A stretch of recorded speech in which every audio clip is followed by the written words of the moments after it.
Terima kasih masih bersama kami pemirsa. Saya masih berdiskusi dengan Prof. Lili Romli dan juga Pak Ujang Komarudin. Prof, tadi Anda saksikan sendiri analisa dari Mbak Galuh. Apa yang bisa Anda sampaikan? Ya, ternyata kan berdasarkan analisis dari Indonesian Indicator tadi, respon publik melalui media sosial juga itu kan mayoritas negatif. Oleh karena itu memang harus menjadikan evaluasi. Boleh saja nanti monolog-monolog seperti itu, tetapi yang dimintakan harus membumi. Oke. Jangan kemudian juga menumpang popularitas orang lain. Jadi betul-betul natural, genuine dari kerja-kerja politik yang dilakukan oleh Wapres itu sendiri. Menurut Prof, genuinnya Wapres kita tuh apa misalnya? Ya, dia kan sebenarnya sama seperti orang tuanya. Pak Jokowi sering belusukan gitu. Mestinya ya belusukan itu aja yang diekspos, yang dia lakukan, dan itu lebih natural. Publik, masyarakat, bukan hanya kalangan milenial atau Gen Z, tetapi semua kalangan kan melihat. Masih cocok itu, Prof. Setelah 10 tahun di era kepemimpinan Presiden Jokowi, kita melihat gaya komunikasi Presiden Jokowi seperti itu. Publik masih suka. Contohnya aja saya bandingkan dengan gubernur saya di Jawa Barat yang sering berkunjung ke masyarakat, ternyata mereka disukai, gitu, ditonton juga dan memberikan apresiasi. Daripada kemudian seperti ini, ternyata kan responnya negatif, gitu. Mungkin ya monolog-monolog itu gagasan-gagasan Pak Wapres itu apa untuk Indonesia emas? Apa yang harus dilakukan oleh kaum milenial? Harus dilakukan mempersiapkan Indonesia emas itu sebagai bonus demografi itu, sehingga bukan menjadi halangan, tetapi menjadi peluang. Nah, itu mungkin yang ditunggu. Artinya di sana. Sesederhana apapun gagasan dari Wapres, tapi itu orisinal ya? Betul. Oke, saya akan minta statementnya Pak Ujang ini. Ini sekaligus juga banyak sekali catatan dari Prof. Lili Romli nih, Pak Ujang. Apa yang bisa Anda sampaikan? Paling tidak nanti kantor komunikasi Wapres bisa mengubah strategi ke depannya, Pak Ujang. Ya, tentu apa yang menjadi catatan dari Pak Prof. Lili dan dari netizen sesuatu yang positif ya. Ada pesan, ada masukan, ada kritik. Ini tentu menjadi sebuah proses langkah yang baik bahwa sesungguhnya seluruh komponen bangsa dari mulai ilmuwan seperti Prof. Lili ya, dari netizen, seluruh komponen bangsa itu merespon apa yang disampaikan oleh Bapak Wakil Presiden. Ini kan sesuatu yang baik saja. Kalau ada kekurangan tentu akan diperbaiki. Kalau ada minus-minus tentu juga akan dievaluasi. Semua akan berjalan sesuai dengan prosedur yang ada saat ini. Oleh karena itu kami meyakini apa yang dilakukan oleh Bapak Wapres adalah bagian daripada tadi promosi, bagaimana mengenalkan soal prestasi, bagaimana juga mempromosikan animasi Jumbo yang sukses. Kami juga tentu meluruskan apa yang dilakukan oleh teman-teman. Misalkan tidak ada intervensi pemerintah dalam Jumbo, gitu, tidak ada peran. Ada sangat jelas, sangat clear bahwa Kementerian Ekonomi Kreatif itu mempromosikan bahwa kabinet-kabinet itu dari menteri, wakil menteri, kepala badan dan wakil kepala badan, bahkan saya mewakili Pak Kepala itu hadir di Plaza Indonesia untuk melaunching pertama kalinya film animasi Jumbo. Jadi tentu ini menjadi sesuatu yang baik tadi ya, kalau ada kritikan, masukan, dan saran dari seluruh komponen bangsa, dan ini menjadi sesuatu yang baik, dan ini langkah awal yang baik juga bahwa sejatinya apa yang disampaikan oleh Bapak Wapres itu bagian daripada tadi promosi, bagian daripada membangun optimisme, bagaimana membangun kepedulian, bahwa sekaligus di sini juga ada tantangan yang harus dihadapi oleh generasi muda. Dan kalau kita tonton secara lengkap gitu, banyak poin-poin yang disampaikan oleh beliau. Bagaimana bukan hanya persoalan ada 280 juta lebih ya rakyat Indonesia, tapi juga di situ ada 208 rakyat Indonesia yang usia produktif. Ya, usia produktif yang itu tentu harus, kalau bahasa kami ya, tentu harus disiapkan seluruh sumber daya yang dimiliki, baik akal, pikiran, hati, jasmani dan rohani untuk bisa menatap masa depan Indonesia emas yang gemilang 2045. Dan kami optimis, Bang Roni ya, saya sendiri kan dari kampung, orang miskin, orang biasa saja gitu ya. Kami ingin mengabdi kepada bangsa.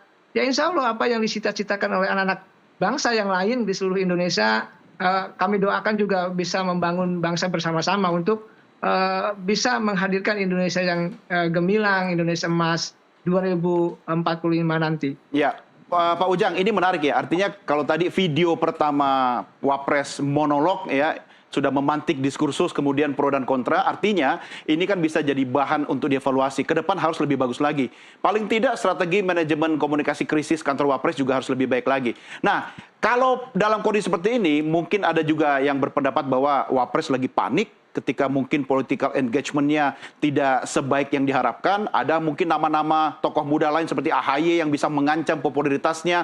Apakah itu menjadi salah satu pemantik sehingga video monolog ini muncul dan akan muncul video-video yang lainnya, Pak Ujang? Enggak ke sana ya Bang Doni ya. Yang pasti Pak Wapres ini bekerja untuk kepentingan bangsa ya. Tadi bagaimana isinya menyiapkan tantangan yang tidak mudah gitu. Lalu juga bagaimana mempromosikan prestasi-prestasi anak bangsa. Dan semua bisa menonton itu, semua bisa melihat dengan baik. Kami menilainya sudah sangat baik dan tinggal diperbaiki sesuai dengan katakanlah ya tanda petik ya keinginan dan selera dari Gen Z, selera dari anak-anak muda Indonesia. Kebetulan Bang Doni, saya ini juga masih muda ya, masih milenial, tapi di ujung. Saya lahir 81, oh iya di ujung, jadi milenial di ujung. Iya. Saya tahu persis kebutuhan-kebutuhan anak muda. Nah, Siap. kalau tadi ada kritikan ya, tentu ini menjadi bagian daripada evaluasi dari tim ya kewapresan yang ada di lingkungan beliau. Tetapi ingin kami sampaikan bahwa apa yang beliau sampaikan sudah baik, tinggal bagaimana lebih baik lagi saja. Itu sebenarnya yang bisa kami lihat. Ya, baik. Saya kembali ke Prof. Lili. Prof, tadi kan Anda katakan bahwa lebih baik Wapres itu menyampaikan orisinalitasnya. Dan kalau kita merujuk kepada bahasa Gen Z, mereka kan tidak suka yang terlalu kaku. Monolog ini kan sebenarnya memberi batas ya, tembok besar gitu kan. Apa yang bisa Anda sarankan? Ini paling tidak juga Pak Ujang bisa dengar untuk memberikan informasi ini kepada tim komunikasi Wapres, sehingga nanti video-video berikutnya itu lebih natural, lebih ada engagement kepada generasi Gen Z khususnya gitu. Gimana, Prof? Saya kira ini ya ke depan itu hal-hal yang bersifat normatif, hal-hal yang bersifat rekayasa itu harus dihindari. Karena bagaimanapun publik, terutama generasi milenial dan Gen Z itu kan dia tahu apa yang dihadapi. Oleh karena itu saya kira hal-hal yang dihadapi keseharian oleh generasi milenial dan Gen Z itulah yang harus diberikan solusi. Persoalan pertama, masalah pengangguran. Apa solusi yang akan diberikan? Terus yang kedua, akses terhadap pendidikan dan pelatihan. Apa yang harus diberikan? Sehingga betul-betul generasi milenial dan Gen Z itu siap untuk menghadapi bonus demografi itu. Bukan menjadi penonton. Kan seperti itu. Itu yang diharapkan sebenarnya. Gitu. Solusi yang langsung dirasakan? Solusi yang langsung dirasakan oleh generasi milenial dan Gen Z itu. Anda tidak melihat video ini ada solusi, Prof? Enggak, saya kira bersifat normatif. Malahan video yang 2 video atau 3 video ya. Yang pertama isinya tentang sumpah janji presiden ketika pelantikan. Nah, terus yang ketiga adalah apresiasi Presiden Prabowo terhadap presiden-presiden sebelumnya. Kan baru mulai dikerjain nih, Prof. Yang kita ketiga, harus apresiasi juga nih. Kunjungan-kunjungan dia ke lapangan. Nah, terus yang 2 itu tadi apresiasi terhadap animasi film Jumbo dan apresiasi terhadap U17 itu saya kira. Nah, sementara tagline-nya kan bonus demografi. Nah, bagaimana sebenarnya untuk mengatasi tentang bonus demografi itu? Gagasan orisinal dari Pak Wapres itu. Nah, sehingga kemudian generasi milenial dan Gen Z itu sadar apa yang dikeluarkan oleh Pak Wapres sesama kita nih seumuran harus kita dukung. Prof, kan tidak harus itu semuanya orisinal Wapres kan. Kan ada tim, ada staff dan yang bisa membantu merumuskan. Tinggal bagaimana Wapres mengkomunikasikannya sesuai dengan gaya komunikasi beliau yang orisinal ke kalangan Gen Z begitu kan? Iya betul. Ya memang nggak semuanya memang harus dari Wapres. Kan ada tim dan tim itu kan untuk apa mereka membantu? Memang untuk bagaimana agar kinerja Pak Wapres itu mendapatkan apresiasi positif. Ya, baik. Pak Ujang, apa yang bisa Anda sampaikan agar video ini ini bukan menjadi bumerang atau hal negatif bagi Wapres kita, paling tidak jadi pelajaran untuk membangun engagement yang lebih positif bagi Wapres dengan masyarakat. Dan kedepannya videonya tentu lebih ciamik lagi nih Pak Ujang. Ya, tentu kami akan bekerja lebih baik lagi. Sebenarnya ada 16 poin, Bang Doni, yang ada di dalam video tersebut ya. Dan itu poin-poinnya sangat substantif. Pertama, misalkan bagaimana Pak Wapres melihat Indonesia menghadapi tantangan besar secara global seperti krisis ekonomi, perang dagang, ketegangan geopolitik, perubahan iklim. Lalu juga jangan lupa Indonesia juga memiliki peluang besar untuk melompat maju, terutama karena jumlah penduduk kita 284 juta. Bonus demografi menjadi peluang strategis terbesar Indonesia, di mana lebih dari setengah penduduk berada di usia produktif. Sudah saya sampaikan tadi di awal bagaimana ada 208 juta penduduk usia produktif. Nah, lalu juga ada puncak bonus demografi Indonesia diproyeksikan terjadi tahun 2030 hingga 2045. Lalu kami sampaikan juga Bang Doni ya, generasi muda bukan sekedar bonus statistik, tetapi penentu arah masa depan bangsa. Presiden menyebut generasi muda sebagai jawaban atas tantangan masa depan. Lalu juga tadi Pak Wapres dalam videonya sudah men-spill ya terkait dengan animasi Jumbo yang sukses, Timnas U17 yang sukses. Lalu juga ada anak muda diminta bermimpi besar dan berani melakukan terobosan. Lalu juga kunci sukses bukan pada siapa yang kuat, tetapi juga siapa yang belajar cepat, beradaptasi, dan cepat menangkap peluang. Lalu juga AI bukan ancaman, tetapi alat bantu.